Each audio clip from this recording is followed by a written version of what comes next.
Welcome to my ARGS classes. जय हिंद, मैं शमशाद आलम। आज हम लोग जो पढ़ने जा रहे हैं वो आपका फंडामेंटल राइट्स, मौलिक अधिकार।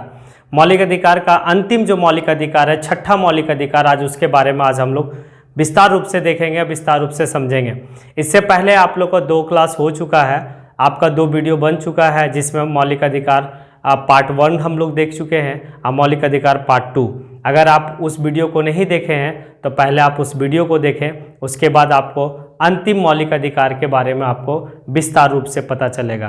क्योंकि हमारे पास जो मौलिक अधिकार में अनुच्छेद है वो 12 से लेकर 35 तक रखा गया है। तो हम लोग 12 से लेकर 30 तक पिछले वाले वीडियो में हम लोग पढ़ चुके हैं। आज हम लोग जो पढ़ने जा रहे हैं वो 32 से 35 के बीच में पढ़ने जा रहे हैं। अब इसमें से 31 छूट जाता है। तो 31 क्यों छूटता है? जिस समय हमारा संविधान का निर्माण हुआ था उस समय हमारे पास मौलिक अधिकार की जो संख्या थी वो 7 थी, लेकिन 44वां संविधान संशोधन 1978 में करके, यानी कि एक मौलिक अधिकार को, जो संपत्ति का अधिकार था, जिसको आर्टिकल 31 में रखा गया था, अनुच्छेद 31 में रखा गया था, उसे हटा दिया गया मौलिक अधिकार की श्रेणी से, और आज उसे जो है कि कानूनी अधिकार में तब्दील कर दिया गया। तो हम लोग 32 से 35 के बीच में आज हम लोग देखेंगे आखिर अनुच्छेद 32 संवैधानिक उपचारों का अधिकार को डॉक्टर भीमराव अंबेडकर ने भारतीय संविधान का आत्मा और हृदय क्यों कहे, इस चीज को आज हम लोग देखेंगे। आखिर कौन सी बात थी जो भारतीय संविधान की आत्मा यानी कि कहा गया आर्टिकल 32 को, आखिर क्या इंपॉर्टेंट था इस 32 में, इस चीज को देखेंगे। तो आज हम लोग देखते हैं कि अगर कोई व्यक्ति का मौलिक अधिकार का, यह हमारे हिंदुस्तान में जितने भी लोग हैं, अगर किसी भी लोग का अगर मौलिक अधिकार का हनन होता है तो ऐसे कंडीशन में हमारे मौलिक अधिकार के रक्षा करने के लिए सुप्रीम कोर्ट और हाई कोर्ट, सर्वोच्च न्यायालय और उच्च न्यायालय एक याचिका जारी करता है, जिसे याचिका को हम लोग लैटिन भाषा में रीट कहते हैं। वो रीट जारी करता है और उसी रीट के तहत हमारी मौलिक अधिकार की रक्षा की जाती है। तो देखते हैं कि आज हमारे पास कौन कौन सा रीट है और कितना रीट है। तो चलिए अब देखते हैं हम लोग। तो आज हमारे पास जो रीटों की संख्या है वो 5 है।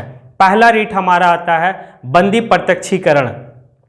बंदी प्रत्यक्षीकरण में क्या कहता है कि बंदी प्रत्यक्षीकरण में इस बात को कहा जाता है, अगर किसी व्यक्ति को गैर कानूनी तरीके से अगर उसे गिरफ्तार कर लिया गया है, बंदी बना लिया गया है, तो फिर सुप्रीम कोर्ट या हाई कोर्ट यानी कि एक आदेश जारी करता है, कि एक याचिका जारी करता है कि आप उस व्यक्ति को अगर गलत तरीके से अगर आप उसे पकड़े हैं तो आप उसे साथ शरीर उसी तरीके से, यानी कि कहीं भी शरीर में एक खरोच भी नहीं आनी चाहिए, आप साथ शरीर उसी स्थान पे आप उसको पुनः जो है कि पहुंचा दें।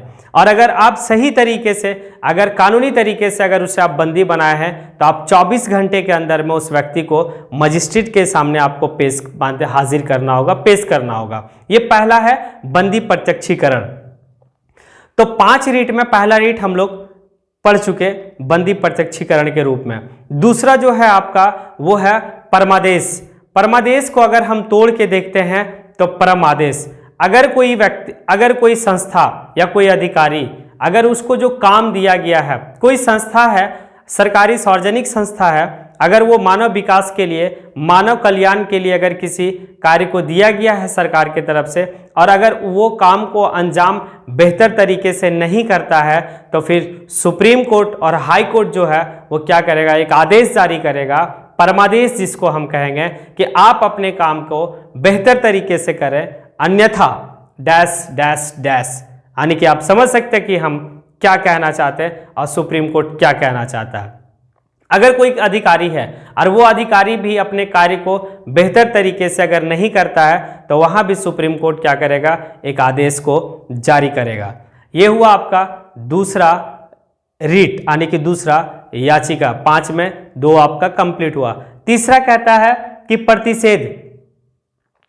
तो प्रतिषेध में क्या कहा गया? तो प्रतिषेध में कहा गया कि मना करना, मना ही करना, मतलब आप एकदम मना कीजिए उस काम को।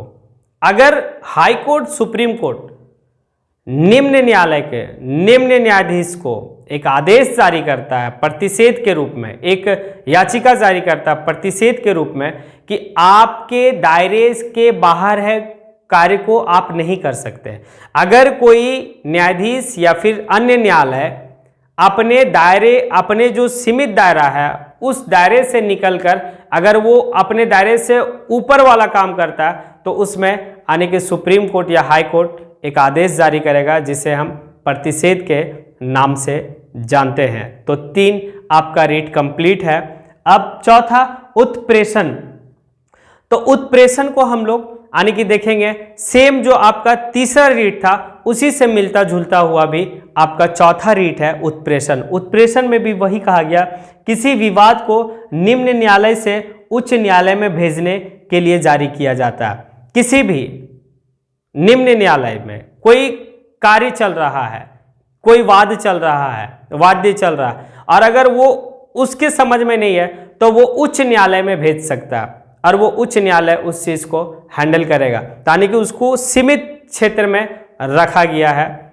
अब हम लोग देखेंगे कि 5वां जो आपका रीट है वो 5वां रीट कौन सा है? अधिकार परीक्षा। अधिकार परीक्षा है क्या, इस चीज को देखेंगे। अगर कोई व्यक्ति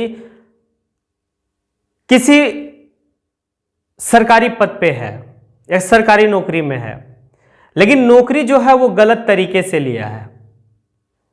जिस समय वैकेंसी आई थी उस समय उसकी योग्यता जो मांगा गया था तो वो फर्जी योग्यता बना के उसको पेश किया गया और किसी तरह से वो नौकरी ले लिया। और जब किसी तरह से नौकरी ले लिया तो ऐसे कंडीशन में आप 1 साल बिता ले, 2 साल बिता ले, 3 साल बिता ले, आपको कभी भी यानी कि पूछा जा सकता है सुप्रीम कोर्ट और हाई कोर्ट के तहत कि अधिकार परीक्षा आप कौन सी हैसियत से इस पद पे बैठे हुए हैं, क्योंकि आपकी योग्यता में कमी है। जो योग्यता यानी कि उस वैकेंसी में मांगा गया था आपके पास वो योग्यता नहीं है, आप फर्जी तरीके से जो है कि इस पद पे बने हुए। अगर आप ऐसे कंडीशन में पकड़े जाते हैं तो आपका नौकरी भी जाता है और आप जितना दिन तक सरकार से आप पैसा लिए हैं उस पैसे को सूद समेत सरकार वापस लेगी आपसे, और उसके बाद जो है कि आपको सजा भी हो सकता है। तो अधिकार परीक्षा यानी कि इस बात को कहा गया। अब थोड़ी सी एक दो बात को और देखेंगे। ये जितने भी हम लोग रीट को देखें, इस रीट में क्या देखें कि बंदी प्रत्यक्षीकरण हिंदी भाषा, इसकी लैटिन भाषा में इसे क्या कहा गया? तो हेबियस कार्पस। लैटिन भाषा में बंदी प्रत्यक्षीकरण को कहा गया हेबियस कार्पस। दूसरा आपका जो है वो परमादेश है, तो परमादेश को लैटिन भाषा में क्या किया गया? मैंडेमस। तीसरा जो आपका रीट है वो है आपका प्रतिषेध। प्रतिषेध को प्रोहिबिशन कहा गया। चौथा आपका है उत्प्रेषण, सर्सियोरी। लैटिन भाषा में इसे सर्सियोरी कहा गया। और जो अंतिम आपका जो है वो है आपका अधिकार परीक्षा को लैटिन भाषा में जो कहा गया वो आपका को वारेंटो कहा गया। अब एक सवाल है, थोड़ा सा लॉजिक है, इस बात को आप समझिएगा कि याचिका जारी करने में जो सबसे शक्तिशाली है वो कौन न्यायालय है? सुप्रीम कोर्ट या हाई कोर्ट? मन में उत्पन्न होता होगा कि सुप्रीम कोर्ट ही होगा, लेकिन ऐसा नहीं है। इसमें रीट जारी करने में जो पावरफुल है वो हाई कोर्ट है, क्योंकि सुप्रीम कोर्ट महज 5 ही रीट जारी कर सकता है जो आपको अभी बताया गया, लेकिन हाई कोर्ट के पास एक और अधिकार है, वो 6 यानी कि याचिका जारी कर सकता है। 5 तो ये कर ही सकता है जो अभी आप लोग पढ़े, और एक और कर सकता है वो है आपका इंजक्शन। इंजक्शन में क्या है कि आर्टिकल 226 यानी कि 226 में कहा गया है कि इंजेक्शन के तहत आप किसी भी मामले को हाथों हाथ निपटारा आप कर सकते हैं। तो ऐसे कंडीशन में एक और यानी कि उसे अधिकार मिला है हाई कोर्ट को कि आप एक और याचिका जारी कर सकते हैं। उसे कानूनी, ये तो आपको बताया गया कि मौलिक अधिकार एक वाद्य योग है, आप न्यायालय में चुनौती दे सकते हैं, लेकिन जो कानूनिक अधिकार है, जैसे संपत्ति के अधिकार को कानूनिक अधिकार में तब्दील कर दिया गया। कौन सा संविधान संशोधन? तो 44वां संविधान संशोधन 1978 में। तो यहां पे भी अगर कानूनिक अधिकार का भी किसी का हनन होता है तो हाई कोर्ट जो है वो याचिका जारी कर सकता है। तो ये आपका अनुच्छेद 32 में सारी चीज को दर्शाया गया है। अब आते हैं अनुच्छेद 33 में कहता है जो सिविलियन लोग होते हैं, जो आम नागरिक हिंदुस्तान का है, उनकी जितनी स्वतंत्रता मौलिक अधिकार में है उतनी स्वतंत्रता ना सेना को है, ना लॉ एंड ऑर्डर के संभालने वाले लोग के पास है, ना आईबी के पास है, ना रॉ के पास है, ना आपके पुलिस के पास है। पार्लियामेंट संसद चाहे तो उसमें कानून बनाकर ये सारे लोगों का, जो सेना में है, आईबी में है, रॉ में है, ये सारे लोगों का अधिकार जो मौलिक अधिकार में कमी किया जा सकता है। यह है अनुच्छेद 33 में। अनुच्छेद 34 बड़ा दिलचस्प और बहुत ही इंपॉर्टेंट है। वो संविधान के निर्माताओं और जो संविधान सभा में लोग बैठे हुए थे उनके दिमाग का यानी कि सैल्यूट करने का दिल करता है कि आखिर वो कितने दूर तक सोचते थे कि अगर इन फ्यूचर कभी भी अगर भारत में सैन्य शासन, अगर मार्शल लॉ अगर लग जाता है तो उस समय भारत के आम आवाम का जो मौलिक अधिकार है उसकी रक्षा कैसे होगा, जो क्षतिपूर्ति हुई है लोगों का उसकी भरपाई कैसे होगा।